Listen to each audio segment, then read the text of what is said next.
عبداللہ بن زبیر پہ جو حملہ کیا گیا تھا واقعہ ہررا کے بعد، مکہ شریف پر بیت اللہ جلا دیا انہوں نے، بیت اللہ جلا۔ اچھا، عبداللہ بن زبیر کے بارے میں اہل سنت میں تو بڑی رسپیکٹ پائی جاتی ہے، صحابی ہیں سب کچھ، لیکن میں نے اہل شیعہ کی جو میتھولوجی ہے اس میں عبداللہ بن زبیر کو انہوں نے بڑی نٹوریس پرسنالٹی کے طور پہ پیش کیا ہے، ایک دنیا پرست قسم کا، اور پھر زبیری خلیفہ اور اموی خلیفہ اس طرح کمپیریزن کروایا ہے۔ یہ کیا وجہ عبداللہ بن زبیر سے کیوں چڑھا ہے؟ میں نے وہاں اسلام آباد میں آپ موجود نہیں تھے، نے کہا تھا کہ یہ شیعہ اور سنی پہلے اگر کچھ کام کرنا پہلے بیٹھ کرنا کوئی ایسی اکیڈمیاں کہ اپنی حدیثوں اور تاریخوں کو چھانٹیں کہ اس میں صحیح کتنا مواد ہے، اس سے کچھ نتیجے نکالیں، کیونکہ ملاوٹ تو بہت ہوگی، لاکھوں کی تعداد۔ اب اس پر جو ہے نا صحیح تاریخ تبری آئی ہے، وہ دو محققوں نے اس پر کام کیا، بڑا اچھا صحیح روایت بہت۔ یہ اس بچے نے مجھے لا کر پہلی 2 جلدیں دی، خلافت راشدہ اور اس کے بعد نا خلافت عمریہ تک کیا، سب پر کام ہے، صحیح تبری الگ کر دی۔ اس میں حضرت عبداللہ بن زبیر پر جو چیپٹر لکھا تھا بہت صفحے، یہ ساری تہمتیں جو ہے نا وہ بخیل تھے، یہ تھا، صحیح روایتوں پر انحصار کر کے انہوں نے ثابت کیا کہ نہیں وہ بہت انتہائی آدمی، پڑھنی چاہیے صحیح تاریخ تبری۔ شیخ صاحب یہ مختار ثقفی ہے، اس کے بارے میں جو صحیح مسلم میں حدیث ملتی ہے، نام تو اس کا نہیں ہے کہ بنو ثقیف میں ایک کذاب ہوگا اور ایک مبیر ہوگا، ظالم ہوگا، تو اسماء بنت ابی بکر کہتی ہیں رضی اللہ تعالیٰ عنہا کہ ہم وہ ہم دیکھ چکے، ہاں جی، تو وہ حجاج بن یوسف کو کہا کہ ظالم تو ہے۔ اب اس میں ہماری جتنی شروحات ہیں اس میں تو مختار ثقفی کا نام ملتا ہے۔ اچھا، دوسری طرف مختار ثقفی سے جو اللہ تعالیٰ نے اتنا بڑا کام لیا ہے، اچھا، تو اب اس میں یہ مختار ثقفی کا نام کسی حدیث میں آیا ہے، یہ کہاں سے نکلا ہے؟ اور اگر مختار ثقفی نہیں تو وہ کذاب کون تھا؟ وہ کذاب تو اللہ جانے، نام نہیں کوئی آیا۔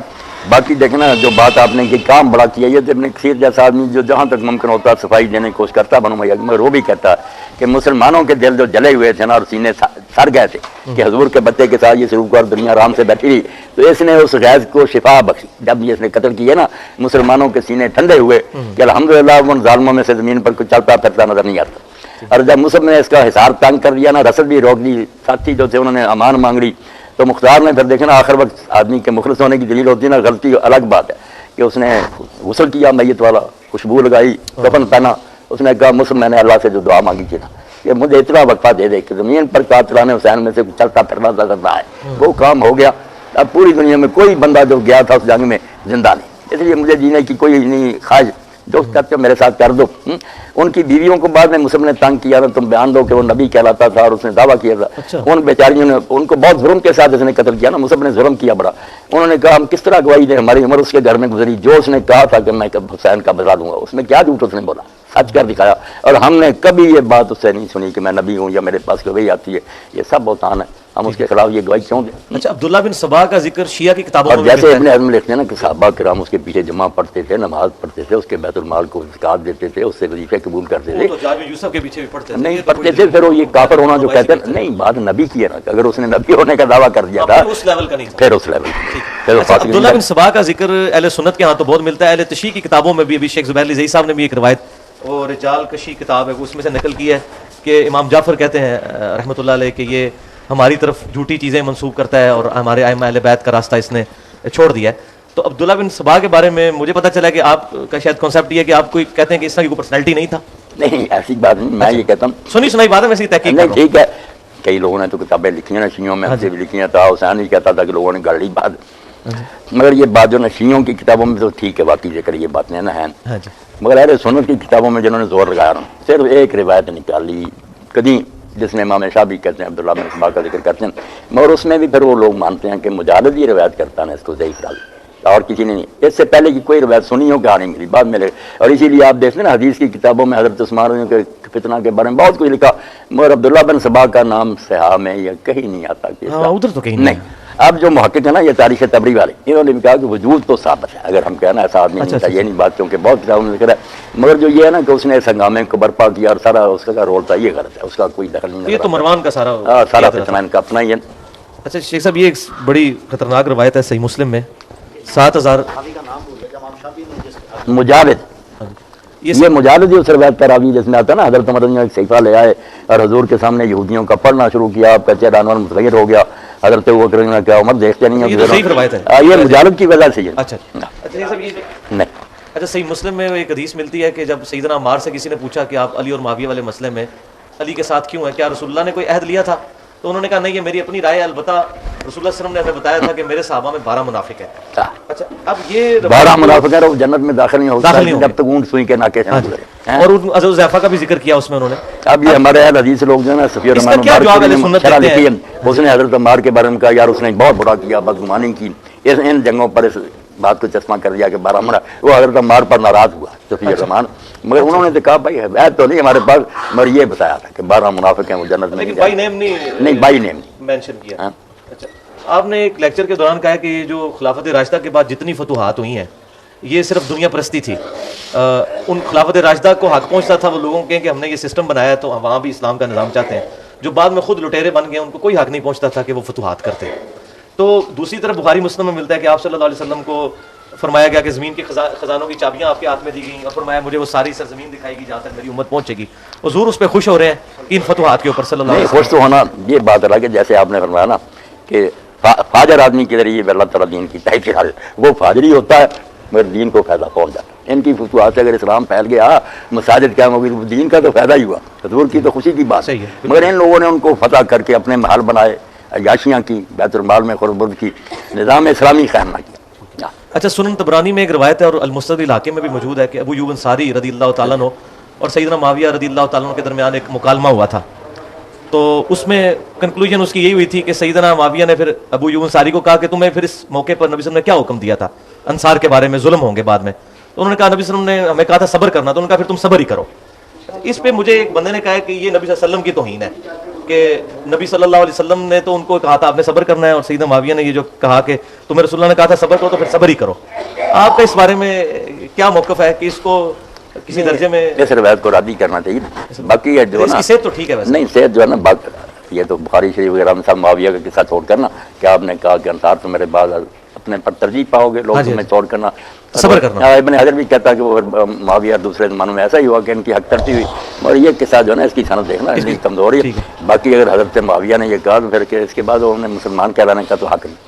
اگر یہ روایت صحیح ہے حضور کی بات کا مذاق اڑایا، شیخ زبیر علی زئی صاحب تو روایت کو صحیح کہتے ہیں. نہیں صحیح کہتے ہیں، پھر یہ حل کریں نا کہ جب سن کر کے حضور نے کہا صبر کرنا تو بجائے اس کے کہ کوئی متنبع ہوتے اور خوف خدا کرتے، ٹھٹا کیا کہ جاؤ پھر صبر کرو. یہ کوئی ایک بات تو نہیں کیوں بھائی، انہوں نے حضور کی بات سنی، اس نے کہا جاؤ پھر صبر کرو. یہ جو حدیث ہے ان کے صحیح بخاری مسلم کی حدیث ہے کہ انصار پہ ترجیح دی جائے گی، تم صبر کرنا یہاں تک کہ حوض کوثر پہ مجھے ملو.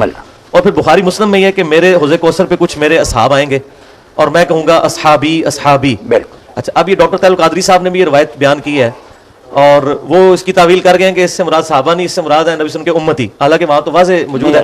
تو ظاہر ہے کہ ان صحابہ سے مراد وہ مرتدین بھی تھے اور کچھ منکرین زکوٰۃ بھی تھے اور کچھ مسلمہ کذاب کے ساتھ بھی لگ گئے. تو صحابی کی تعریف آپ کی نظر میں کیا ہے؟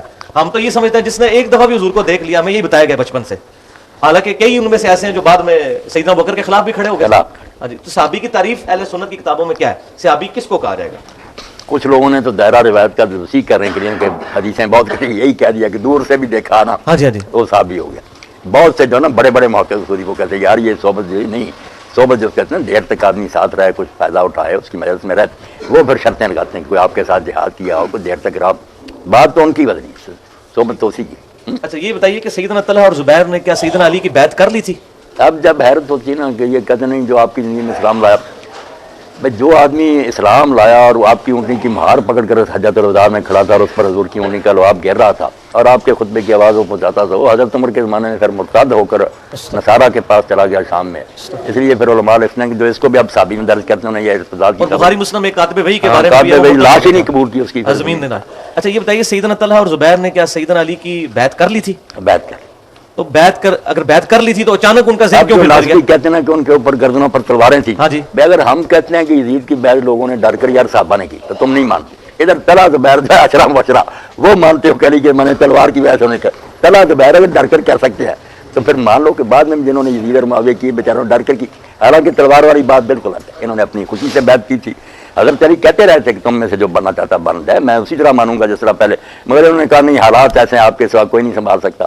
مگر پھر بس کسی آپ دو سوال ہیں اس میں کہ ایک تو سیدنا معاویہ پہ یہ تہمت لگائی گئی ہے کہ انہوں نے حضرت عائشہ کو معاذ اللہ شہید کروایا. جھوٹی بات، کوئی کنواں نہیں کھودا، نہ اس میں گری ہیں نہ اس میں دفع، بالکل اپنی موت فوت ہوئی ہیں. اور ان کا جنازہ جو تھا نا اس دن بقیع میں اگر سوئی گرائی جائے نا نیچے نہیں گرتی. بے شمار دنیا کے ابو ہریرہ رضی اللہ عنہ روتے تھے، انہوں نے نماز جنازہ پڑھائی. غلط بات غلطی ہے، اور یہ بہت بعد میں حبیب السیر وغیرہ جھوٹی کتابیں ہیں نا، شیعہ کی بھی پہلی کتابوں میں کوئی نہیں ایسی باتیں. عبداللہ بن عباس رضی اللہ تعالیٰ عنہ کا پھر کیا سٹیٹس ہوا حضرت حسن کی صلح کے بعد؟ کیونکہ وہ بڑا عرصہ زندہ رہے ہیں، ان کا کہیں ذکر نہیں ملتا. وہ انہوں نے پھر کیا خلافت کے کاموں میں وہ حصہ لیتے تھے، کسی کے ساتھ اٹیچ رہے ہیں، اتنے جید صحابی تھے؟ اس کے بارے میں آپ کے علم میں؟ نہیں، وہ عبداللہ تو بن عباس میرے علم میں جو نا ہے تو اسی طرح روایتیں تاریخی، مگر یہ بات جو ہے نا کہ جب عبداللہ بن زبیر ان سب علاقوں پر حاکم بن گیا نا یزید کے بعد، تو شام میں ان کو معاویہ کی حکومت وغیرہ رہ گئی. عبداللہ بن زبیر رضی اللہ کے بارے میں آتا نا، پھر انسان آخر حسد میں آ جاتا نا، آدم کے پہلے بیٹوں میں بھی ہو گیا. ان کا ذکر آتا کہ ایک آدمی آیا تو اس نے کہا ابن زبیر اب لوگوں کو تیری ضرورت نہیں رہی، دو ہی چیزیں ہوتی ہیں، علم یا مال. عبید اللہ کے دروازے سے لوگ کھانے کھا رہے ہیں، عبداللہ کے پاس علم سیکھ رہے ہیں. عباس کے دونوں بیٹوں نے یہ کام سنبھال لیا، تو نام ہی رہے، تو تیرے نہ ہونے سے کیا فرق. ان کے دل میں نا کچھ اس بات سے نا حسد پیدا ہو گیا. انہوں نے پھر حکم بھیجا کہ تم دونوں نے شہر چھوڑ دو. تو حضرت عبداللہ بن عباس نے کہا کہ ابن زبیر کون سی بات غلط ہے، لوگ مجھ سے علم سیکھتے علم چھوڑ دوں یا یہ خیرات کرتا عبید اللہ جی. ان میں سے بڑا کام کو انہوں نے کہا میں نہیں جانتا. پھر یہ طائف چلے گئے، باقی ساری زندگی وہاں انہوں نے پھر حضرت میں وہ جو مسلم میں خطبہ ملتا ہے موتا والا کہ عبداللہ بن زبیر نے عبداللہ بن عباس کی طرف اشارہ کر کے کہا کہ بعض لوگ عقل کے بھی اندھے ہیں اور دنیا میں بھی اللہ نے ان کو اندھا کر دیا ہے. کوئی یہ تو نہیں کہ وہاں قید کر دیے گئے تھے طائف سے. ٹھیک ہے. اچھا، وہ موتا والی جو روایت ہے کہ سیدنا ابن عباس موتا کے بارے میں کافی عرصہ تک فتویٰ دیتے تھے اور اہل سنت کہتے ہیں بعد میں انہوں نے رجوع بھی کیا ہے. نہیں، رجوع نہیں ثابت ہوا. اچھا، موتا کے بارے میں 9 صحابی جو نا ابن حزم نے نام لے کر ان کے نا روایتیں لے کر کہا کہ حضور کے بعد بھی قائم رہے ہیں کہ موتا حلال ہے. آخری سوال یہ ہے کہ وہ جو جس کی وجہ سے میں مطلب حسینیت والے منہج پہ ہوں، وہ ابن عباس کا خواب ہے مسند امام احمد میں، نبی صلی اللہ علیہ وسلم کو خواب میں دیکھا بال بکھرے ہوئے ہیں اور خون کی شیشی پکڑی ہوئی ہے. کوئی شک. اچھا، اس میں وہ تو حدیث زبیر علیہ صاحب نے بھی لکھا ہے کہ حدیث متواتر ہے. وہ یہ بتائیے کہ اس میں وہ جو خون کی شیشی پکڑی ہوئی ہے اور فرمایا میں صبح سے اہل بیت کا خون جمع کر رہا ہوں، اس میں محض ہمارے بریلوی بھائی اور شیعہ بھائی یہ کہتے ہیں کہ نبی صلی اللہ علیہ وسلم میدان کربلا میں وہاں موجود تھے. کیا اس کا کوئی ثبوت ملتا ہے؟ یہ برزخ کے معاملات ہیں، اس میں آپ کا کیا پوائنٹ آف ویو؟ نہیں، برزخ کے معاملہ. اچھا، اس کو یہ نہیں کہنا چاہیے. دیکھتا نا آدمی وہ بات تو ایک سمجھائی جاتی ہے، پھر حضور کا نظرانہ تو سچائی ہے، مگر یہ جو نا کہ آپ وہاں گئے اور یہ کیا کہ اس کی کوئی ضرورت نہیں. وہ تو ظلم کا بتایا آپ نے کہ دیکھو کیا میری اولاد کے ساتھ ہو رہا. آخری سوال حافظ صاحب کے پوائنٹ آف ویو سے حافظ صاحب یہ کہہ رہے تھے کہ پہلے میں نے سوال بھی قرآن سے غدیر خم سے شروع کیا تھا کہ غدیر خم میں نبی صلی اللہ علیہ وسلم نے صحیح مسلم میں حدیث ہے فرمایا قرآن اللہ کی کتاب ہے، یہ اللہ کی رسی ہے، اس کو پکڑو اپنا جو اس کو پکڑے گا ہدایت پہ، جو چھوڑ دے گمراہ. اور دوسرا اہل بیت کا حسن سلوک. لیکن کیا وجہ ہے کہ آپ کے بارے میں یہ کنسیپٹ ہے کہ آپ نے وہ دوسرے حصے کو بہت زیادہ ڈومیننٹ کر دیا ہے، جو اصل چیز تھی کہ کتاب اللہ کو پکڑنا ہے، آپ کا ایمفسائز اس پہ زیادہ ہونا چاہیے تھا. نہیں، میرا خیال پچھلا خطبہ یہی تھا. میں نے پچھلا نہیں، اوورآل جو آپ کی جو ایک پرسنالٹی میں نے کہا لوگوں نے سنت کو سیٹ دی، کسی نے اس میں پہلے بیت کو سیٹ دیے، دین کے لیے آپ نے کتاب. جزاکم اللہ خیر جی. اللہ خیر سے رکھے. بڑی خوشی حافظ صاحب تک بھی سلام پہنچائیں اور جو کوئی باتیں آپ کے لکھ کر بھی دیں ان پر غور کریں گے انشاءاللہ، جو حق ہوگا قبول کریں گے. جزاکم اللہ خیر. سبحانک اللہم و بحمدک اشہد ان لا الہ الا انت. بڑی خوشی. اللہ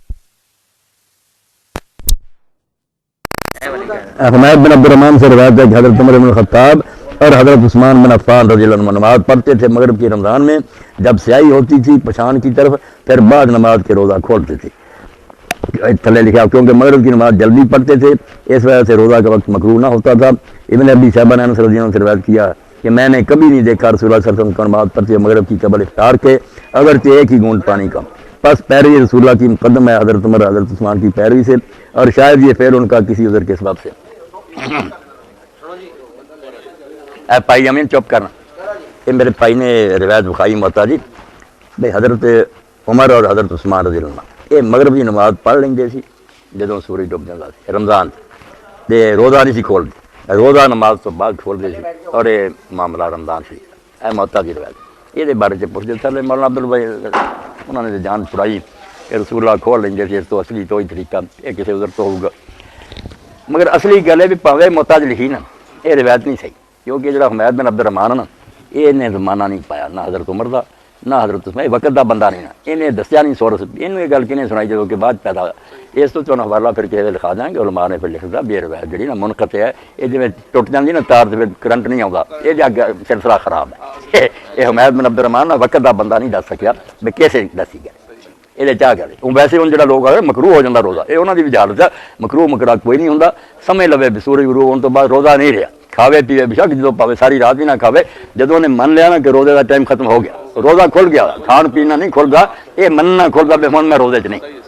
اس باروں نبی علیہ السلام نے جس تک بھی فرمایا جی تھی زیادہ محنت کرنی چاہتے جی نا صحیح بخاری چاہتے سحر تو سحر تک روزہ رکھ لیا کرو، شام نو کھا لو ہی نہ کچھ کھاؤ پیو، سحر نو کھا لو مڑ کے سہر میں جا کھاؤ، رات ہی روزے گزارو، پھل واسل سر زیادہ اگر کوئی محنت کرنا چاہتا ہے اس طرح عبادت کر، مکروہ کوئی نہیں ہوں، ویسے کھول لینا جڑا ٹھیک ہے، رابی نہیں ہے ٹھیک، وقت دا نہیں ہے. ہاں حمید بن عبد الرحمان جڑا اس باروں منقطع ہوتے ہیں. بسم اللہ الرحمن الرحیم. اچھا شیخ صاحب یہ سوال تھا کہ آپ اتحاد امت کی بات کرتے ہیں اور اس کی طرف ترغیب دلاتے ہیں، لیکن مسئلہ یہ ہے کہ اتحاد امت کے لیے جو مرکزی چیز ہے، جو ہمارے لیے بائنڈنگ فورس ہے، وہ تو ہے قرآن. وَاعْتَصِمُوا بِحَبْلِ اللَّهِ جَمِيعًا وَلَا تَفَرَّقُوا. اور غدیر خم پہ بھی نبی صلی اللہ علیہ وسلم نے قرآن پکڑنے کا حکم فرمایا. جی غدیر خم پہ بھی قرآن، اور صحیح مسلم میں ہے کہ حجۃ الوداع پہ بھی قرآن قرآن قرآن. اب مسئلہ یہ ہے کہ جو لوگ قرآن میں بیان کردہ عقیدہ توحید خصوصاً جو پہلی چیز ہے تمام انبیاء کی دعوت، ہاں جی، جو عقیدہ توحید کے معاملے میں ہی ڈاؤٹ فل ہیں اور انہوں نے یہ سمجھ لیا ہے کہ اللہ تبارک و تعالیٰ نے معاذ اللہ اب یہ سارا کچھ بنا کے نظام اولیاء اللہ کے حوالے کر دیا ہے یا اہل بیت کے حوالے کر دیا ہے یا صوفیاء کے حوالے، اب ان کے ساتھ ہم باقی فروعی مسائل کے اوپر کس طرح اتفاق کر لیں جب منڈ جو ہے اس کی اوریجن جو ہے توحید وہی موجود نہیں ہے. توحید کی بات کریں تو کوئی کہتا ہے یہ اولیاء کے گستاخ ہیں، کوئی کہتے ہیں یہ اہل بیت کے گستاخ ہیں. تو میرا خیال ہے اس کے اوپر تھوڑا سا ایمفسائز کرنے کی ضرورت ہے. اس پہ آپ کیا کہیں گے توحید کے حوالے سے؟ نہیں توحید پر بڑا زور دیتا ہوں، توحید میں خلل آ گیا پھر رہا کیا. مگر اس کی وجہ سے جو ہے نا کہ جو لوگ اس بارے میں کچھ پھسل گئے ہیں ان کو اہل علم لوگوں نے دھوکہ دیا کہ یہ توسل ہے، استشفاء ہے، نیک لوگوں کا وسیلہ ہم ڈھونڈتے ہیں، اولا شفاء عند اللہ والی بات ان کو ایک دوسرے رنگ میں سمجھا دیا کہ ہم نیک لوگوں سے کچھ نہیں مانگتے، نہ وہ دیتے ہیں، صرف اللہ کے ہاں سفارش کرتے ہیں. ایسی باتیں بنا کر نا انہوں نے لوگوں کو چکر میں ڈال دیا. ٹھیک ہے، تو اس وجہ سے ہمیں رعایت دینی چاہیے، بے خبری اور جہالت ہے نا. دیکھیں نا رسول اللہ جب آئے تو شرک وہی تھا، کفر مگر اس زمانے میں وہ کافر نہیں کہلائے، جاہلیت کا دور کہلاتا. نبی آ گیا سمجھا دیا اور وہ بھی بہت دیر بعد جب مسئلہ واضح ہو گیا پھر کافر ان کہا انہیں.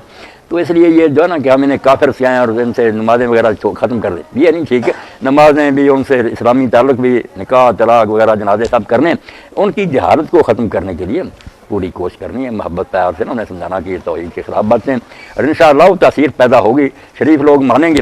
مگر ہم برا کہیں یہ کہیں یہ مشرک ہیں کافر، کوئی فائدہ نہیں، یہ بے خبری. نہیں وہ ٹھیک ہے آپ کے سامنے نا کہ جس شخص نے سرے سے اللہ تعالیٰ کی قدرت کے بارے میں کہہ دیا کہ مجھے نا بڑے کام کرتا مرتے وقت، اس نے کہا بیٹا میں کیسا تھا، انہوں نے کہا آپ تو ہمارے بڑے اچھے باپ تھے.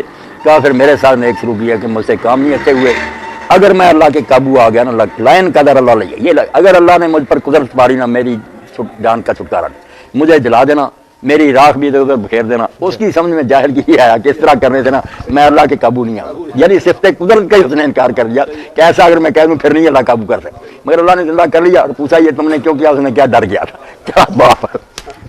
لیکن شیخ صاحب مسئلہ یہ یہی علماء نے ابن حجر وغیرہ لکھتے ہیں کتنی بڑی بات کہ قدرت خدا کی کیا اس میں سے شک کیا اگر میں راکھ بکھیر دوں پھر اس طرح بات ہے.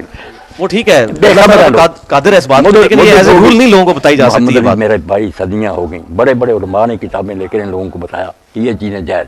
اب دیکھیں نا دو آدمی ایک دور میں ہوئے، دونوں کو نا کیا دیتے ہیں شیخ الاسلام، ادھر ابن تیمیہ ادھر سبکی ہے. یہ کتابیں لکھتے ہیں اپنی جگہ توحید کی، وہ ادھر شفا اس کا دوسری لکھتے ہیں کہ نہیں مدد مانگنا حضور سے جائز ہے، قبر پاک کی زیارت کے لیے سفر جائز ہے. دونوں کی ٹکر رہی مگر دونوں ایک دوسرے کا احترام یہ کرتے. ابن تیمیہ کہتے تھے میں نے سبکی جیسا نہیں دیکھا اور شاید ماں نے بھی جنا، وہ کہتا تھا میں نے اس جیسا نہیں دیکھا. علم کا بھی احترام تھا، مسئلوں میں ٹکر تھی. تو آپ دینا رعایتیں ہیں کہ لوگ اگر غلطیوں میں پھنسے ہوئے نا تو غلطیوں سے ان کو نکالنا، مگر محبت ان کی بھی سننا. اگر کوئی مغالطہ بھائی لائے نا روایت تو میں کہتا نہیں پھینکو، روایت موجود ہے، متا کیا انہوں نے راوی بتا دیا کہ اس بندے نے بتایا. اب وہ راویوں کی کتابوں سے نکالیں گے کہ حمید بن عبد الرحمان جو حضرت عثمان اور عمر کے زمانے کا نہیں، بعد کا آدمی اس کو بتانا چاہیے تھا نا کہ کس سے لیے اتنے. تو علم سے بات ہونی چاہیے نا، برا برا کہنے سے کوئی فائدہ نہیں. بالکل ٹھیک ہے، یہ تو ہم ایگری کرتے ہیں اس مسئلے میں. لیکن صحابہ کرام علیہم رضوان کا جو ایٹیچیوڈ تھا ایسے لوگوں کے بارے میں، جس طرح ہمیں کئی روایتوں میں ملتا ہے کہ اہل بدعت کو سلام نہیں کرتے تھے، اسی طریقے سے اہل بدعت کے اوپر سختی کرتے تھے. اسی طریقے سے سنن دارمی کے مقدمے میں کئی تابعین اور صحابہ کے بارے میں لکھا ہوا ہے اہل بدعت کے بارے میں کہ ان کا ایٹیچیوڈ کیا ہوتا تھا. ان چیزوں کو سامنے رکھا جائے. اسی طرح سے رکھے اللہ پاک اس طرح کی تھوڑی تھوڑی ڈھیل نے آج امت کو یہ دن دکھائے ہیں کہ آج یقین کریں مسجدوں میں انٹر ہوتے ہیں تو حیران ہو جاتے ہیں کہ وہ ہستیاں جنہوں نے توحید کی دعوت دی تھی ان کو اللہ تعالیٰ کے مقابلے پہ کھڑا کر دیا ہوا. نہیں بالکل ان معاملوں میں نکل تو اہل عرب سے بھی آگے گیا ہے. یہ چلے گئے جو شرک وہ کرتے تھے نا اس سے زیادہ ہے. وہ تو سمندر میں کوئی اللہ کو یاد کر لیتے تھے، یہ تو سمندر میں بھی یا خواجہ معین الحق طاقت ہے تو غرق ہوئے. مگر اس کا علاج کرنا کہ ٹی بی ہو گئی ہے تو ہم دعائی دیں کہ آپ کو ٹی بی کی کوئی فائدہ نہیں، ذہن میں رکھے علاج اس کا کرتے رہے، انشاءاللہ جس کی قسمت میں ہوگا وہ مان لے گا. ٹھیک ہے. علماء نے یہ باتیں الجھا دی نا، بڑے بڑے عالم ہیں پڑھے ہوئے وہ کتابیں لکھ لیتے ہیں کہ اس کا کوئی حرج نہیں. اللہ تعالیٰ نے اپنے بندوں کو یہ طاقتیں دی ہیں. ان چیزوں کو ثابت کرنا نہ کیا روایتیں نہیں مسئلہ یہ ہے کہ قرآن کدھر گیا؟ وقال الرسول یا ربی ان قوم اتخذوا هذا القرآن مہجورا. غدیر خم قرآن کی بات کر رہا ہے, حجۃ الوداع قرآن کی بات کر رہا ہے, نبی صلی اللہ علیہ وسلم کا وسیع قرآن ہے. اس کے بعد کوئی امت یہ کہے جی مجھے یہی نہیں پتا چلا کہ قرآن میں کیا لکھا ہوا تھا, یہ کنابد یہ کنستعین, مطلب اس کو نہیں سمجھ آتا. بس لوگوں نے پڑھ لیا نا وقت وہ غیر وسیلہ. اب اس کی تفسیر میں کئی لوگوں نے لکھ لیا کہ وسیلہ نہیں تو سارا ظلم ڈایا. نہیں ظلم تو ڈایا مگر لفظ تو ہے نا کہ وسیلہ ڈھونڈو. اب لوگوں نے سمجھ لیا کہ لوگوں نے بتایا انہیں کہ یہ وسیلے ہی ہیں, لیکن لوگ جو ہے ان کو پکڑ لو. ان کو مغالطوں سے نکالنا ہے نا میرے بھائی. برا بلا کہنے سے کوئی نتیجہ نہیں نکلے گا, نفرت ہوگی, دور ہو جائیں گے. اگر علاج ہو سکتا تھا وہ بھی گیا, وہ ہم سے دور چلے گا. بالکل ٹھیک ہے, دور نہیں کرنا, قریب کر کے نا پھر دل میں طے کر کے کہ یہ گمراہی میں پھنس بالکل ٹھیک ہے نکالنا. سب یہ جو نماز کے اندر مطلب مختلف احناف کے اور سلفیوں کے درمیان, اہل تشیع اہل سنت کے درمیان آپس میں فروعی مسائل چلتے ہیں اختلافات کے پوائنٹ آف ویو سے. مطلب سورہ فاتحہ کے بارے میں اتنا سخت دونوں طرف ایکسٹریم ہے. کہتا ہے جی منہ میں انگارہ رکھ دو جو فاتحہ پڑھتا ہے, دوسری طرف کہتے ہیں فاتحہ نہیں پڑھتے تو نماز نہیں ہوتی. نماز وہ عمل ہے جو نبی صلی اللہ علیہ وسلم کو 5 دفعہ روزانہ صحابہ کرام نے دیکھا کرتے ہیں. اس میں تو عملی تواتر بھی موجود, کتابیں بھی موجود, اس کے باوجود اتنے بڑے لیول کا اختلاف کیوں آیا؟ باقی چیزوں میں تو ہم کہہ سکتے ہیں چھوٹی چھوٹی کوئی چیزیں تھیں. ایک چیز جو حضور کو روزانہ 5 دفعہ کرتے ہوئے ہزاروں لوگوں نے دیکھا ہے صلی اللہ علیہ وسلم صلاۃ تسلیما کثیرا کثیرا, اس میں اتنے بڑے لیول کا اختلاف. تو اس میں منکرین حدیث کو یہ موقع ملتا ہے, وہ کہتے ہیں یہ سارا ستیہ ناز ہے حدیث کی کتابوں کا, یہ کتابوں کا یہ موقف ہے. اچھا اب اس میں مجھے بتائیں اختلاف پھر کیوں آیا؟ ان کو کیا حدیث کی برکت سے نماز ایک, اگر حدیث نہ ہوتی پتہ نہیں کتنی نمازیں ہوتی. ایک کتاب چھپی تھی محمد علی جس کا نام تھا تقابل اربع. یہ 4 آدمی جنہوں نے قرآن کے نام پر لکھی نا کتابیں اور حلف اٹھایا کہ قرآن کی نمازیں, یہ 4 خانے بنے ہوئے تھے. 4 مولوی عبداللہ چکرالی سے شروع کر کے نا حشمت علی سارے بکھلا, چاروں ایک بات میں شروع سے لے کر سلام تک ایک بات میں متفق نہیں ہو. اتنی الگ الگ نماز, چاروں حلف اٹھا رہے ہیں قرآن یہ نماز سکھاتا ہوتا تو ایک نہ تم 4 ہوتے. چلو حدیث والوں کو چھوڑو, حدیث والوں کا جو ہے نا عمل آپ دیکھ لیں کہ نماز میں جو بنیادی اذان, ہم اتنے لوگ اس وقت جمع, کسی کا قد چھوٹا, کسی کا بڑا, کوئی کاڑا, کوئی گورا, کوئی تندرست, مگر سب پر انسان کا لفظ بولتے ہیں. کچھ ایسی چیزیں جن میں نہ پائی جائیں, بس انسان ہو کے نکال, باقی اس کی نا چیزیں جو جدا بھی ہوں خیر ہے. نماز میں کچھ چیزیں ایسی ہیں ارکان اور واجبات جو الحمدللہ نا میرے پاس آبادی بھی آئے مسکت مان کے, وہ خارجیوں کی ایک شاخ ہے, حکومت بھی ان کی ہے قاضی. میں نے انہیں نماز کے لیے کہا, مجھے انہوں نے اپنی تفسیریں کیا, بڑے خوش ہوئے. پتہ چلا کہ یار خارجی کیا, ورنہ ہم نے سمجھ رکھا تھا پتہ نہیں کیا دین سے باہر. نہیں, بہت عمدہ کتابیں. تو نماز میں جو چیزیں نماز کو نماز کہلاتی ہیں نا, وہ ہے کہ آدمی اللہ اکبر سے شروع کرے, تندرست و قیام کرے, فاتحہ پڑھے, سورہ پڑھے, پھر رکوع کرے, سیدھا کھڑا ہو, پھر سجدہ کرے, بیٹھے, پھر سجدہ کرے, 2 رکعتوں کے بعد تشہد بیٹھے, آخر میں جا کر نا السلام علیکم کو نماز سے ختم کرے. یہ آپ ساری دنیا میں گھوم جائیں نا, سب مسلمانوں کی نماز میں شیعہ کے بھی یہی ہے, حنفیوں کی بھی. یہ ہے وہ اجزاء جو ارکان اور واجبات ہیں جن کے بغیر نماز نہیں. جو اس کے علاوہ وہ سنن اور مستحبات ہیں, جیسے سلاد وغیرہ کھانے کے ہو جائے اچھا نہ ہو جائے کوئی نہیں, وہ ساری ایسی بات. جاہلوں کی چھوڑیں کہ فلاں کی نماز نہیں ہوتی. ابن تیمیہ کہتے ہیں یار لوگ فاتحہ پڑھتے پیچھے نہیں پڑھتے, صحابہ میں رفع دین کرتے بھی نہیں, کسی نے ایک دوسرے کو نہیں کہا کہ اس کی نماز نہیں. یہ پیدا جو ہوئے نا انہوں نے امت کو برباد کیا. کرتے بے شک الگ الگ مرتبہ رہتے, کیونکہ یہ سنن کا ہی معاملہ تھا. سنت ہوتی وہ کر لیں تو اچھا نام ہی کیجیے. اسی لیے حضور صلی اللہ علیہ وسلم کبھی کہہ دیتے تھے, بڑے بڑے چوٹی کیا لو, حدیث سلمان نے کہا کہ یہ رفع دین ان حیاتوں میں سے ہے جو گاہے پیغمبر کردہ و گاہے نہ کردہ, فائل مصاب باشد بطار کیا غیر مرام, اگر کرے گا ثواب ہے, نہ کرے گا اس کو مرام. اس درجے کے مسئلے تھے. جب بنا دیے نماز نہیں ہوتی, فساد ہو گیا. آپ دیکھیں کہ فرض اور واجب اس کی نماز میں ہیں, وہ ہیں تو جیسے انسانوں میں باقی چیزوں میں بہت فرق ہے, مگر پھر بھی انسان ہی بولتے ہیں. نماز ہی بولیں گے جب تک واجبات اور ارکان محفوظ. سنت و مستحب یہ جو ہم ہاتھ باندھتے ہیں, ہاتھ باندھنے کا دیکھ لیں, امام شافعی بھی کہتے ہیں کہ اگر لٹکا دے اور وقار سے کرا رہے حرکتیں نہ فضول کرے فلاباس, کوئی حرج نہیں. اور مالک اور لیث بن سعد تو ویسے ہی کہا سے کہ لٹکا کر پڑے. اور امام اوزاعی شام میں کہتے ہیں دونوں کی اجازت سے آدمی باندھ دے یا چھوڑ دے. یہ مسئلے تو ظاہر چیزوں کے کہ یہ ہو جائے ٹھیک ہے نا, یہ فرض واجب چیزیں نہیں تھیں. بے علم لوگوں نے بنا لیا نا کہ اس کے بغیر نماز نہیں, اس سے پھر فساد ہی ہونا تھا. فاتحہ کا آپ پڑھیں دیکھ لیں, جو علم والے لوگ ہیں وہ سب مانیں گے کہ 3 گروہ تھے اصحاب رسول میں. کچھ ہر حال میں پڑھتے تھے سری جاری, ان کے بھی آگ نہیں پڑھنی, بکواس کرتے ہیں. عبادہ بن سامت ابو ہریرہ یا حضرت عمر کے پڑھنی. اور جو کہتے ہیں نہیں پڑھتا نماز نہیں, بھائی مسلم خود لکھتے ہیں کہ حضرت زید بن ثابت جو کاتب وہی تھے, وہ کسی نماز میں بھی امام کے ساتھ قرآن نہیں پڑھتے. اور آپ خواہ جو امام ترمذی لکھتے ہیں کہ اصحاب رسول میں وہ بھی تھے جو پڑھتے تھے, نہیں پڑھتے. اور امام احمد بن حنبل کا جو حوالہ دیا, انہوں نے کہا یار حضرت جابر سے زیادہ کچھ جانتا صحابی رسول سے کہ حدیث کا کیا معنی. انہوں نے لا صلاۃ کا بھی بیان کر دیا کہ جس نے کسی رکعت میں فاتحہ نہیں پڑھی اس کی نماز نہیں, مگر ساتھ ہی کہا اللہ یکون ورا الامام, ہاں اگر وہ امام کے پیچھے ہو پھر یہ قانون ہے. وہ کہتے ہیں صحابی کو ضرورت کیسے ہوئی, اگر اس نے اپنی طرف سے یہ استدلال کیا, دین برباد کیا کہ جب نماز نہیں ہوتی کیوں کہا اس نے کہ میں امام کے پیچھے ہو جاتی ہے. اور اس کو حسن صحیح کہا امام احمد بن حنبل کہتے ہیں یار اس سے صحابی سے بڑھ کر کوئی حدیث کو جانتا، اس لیے اکیلا پڑھے گا یا امام پڑھے گا اور فاتحہ نہ پڑھے اس کی نماز نہیں، اللہ یکون وراء الامام ٹھیک۔ اور زیادہ اکثریت تو آپ جانتے ہیں نا کہ سری میں پڑھ لیتے تھے اور جاری میں جو سورت بھی پڑھتے اور جاری میں خاموش رہتے، تو پتہ چلا یہ ساری چیزیں ٹھیک ہی تھی، نماز کا کوئی نہیں بگڑتا۔ ترجیح دے سکتے ہیں آپ کا، میرے خیال میں یہ زیادہ بہتر کر لیں۔ بالکل ٹھیک ہے، ترجیح تو دیتے ہیں، لیکن مسئلہ یہ ہے کہ اسی طریقے سے سنتیں چھوٹتی ابھی تک یہ حالت یہاں پہنچی ہے۔ آپ یہ کہہ رہے ہیں کہ نہیں، چھوٹے چھوٹے حالت نہیں پہنچی، سنتوں پر زور دینے سے پہنچی کہ سنت کو فرض بنا دیا۔ نہیں، فرض تو کوئی بھی نہیں کہتا، زبان سے نہیں کہتے، عملاً بنایا ہوا، عملاً بنایا، ظاہر ہے اختلافی مسائل پھر اس قدر ادھر ہمارے زور دے دیا۔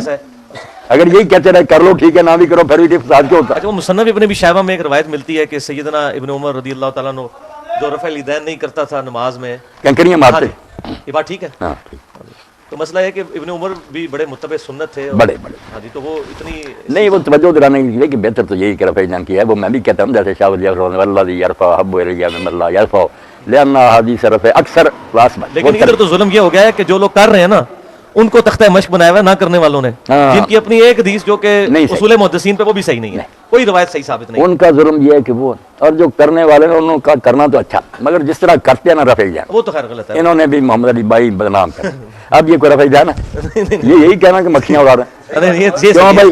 آپ بتائیں، ہاں میں آپ کو بتا دیں یہاں ایسے لوگ ہیں، میں نے ایک دن محمد علی بھائی اس پر خطبہ نہیں کیا نہ رفع الیدین، مگر جب اس کا فلسفہ کبھی کبھی بیان کر دیتا ہوں کہ آپ جب اللہ کی طرف دونوں ہاتھ اٹھا دیتے ہیں تو وہ بالکل اپنی نفی ہے کہ میرے پلے کچھ نہیں۔ کتنے دیوبندی کٹڑ مقلد تھے، مگر آپ جو کرتے ہیں نا اتنا اچھا رفع الیدین کرتے ہیں، میں بھی حیران ہوتا ہوں۔ میں نے نہیں کہا انہیں، وہ خود ہی لگ گئے۔ ایک سوال میں بھی کر لوں کہ یہ جو آپ فرماتے ہیں کہ تمام فرق جو ہیں اپنی حدیث کی کتابوں کو چھان پھٹک کر لیں اور تاکہ ہم آہنگی پیدا ہو جائے، اس کا کیا طریقہ، علمی کیا طریقہ آپ کے ذہن میں آتا ہے؟